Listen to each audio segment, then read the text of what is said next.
ఒక spoon oil, boil చేసిన sweet corn వేసుకోవాలి ఒక కప్పు, పావు టీ స్పూన్ కారం, కొంచెం అంత గరం మసాలా, పావు టీ స్పూన్ సాల్ట్ మొత్తం కలుపుకోవాలి.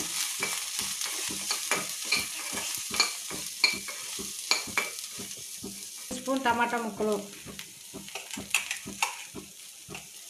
ఒక స్పూను ఉల్లిపాయ ముక్కలు మొత్తం మిక్స్ చేసుకొని ఒక బౌల్లోకి తీసుకోవాలి.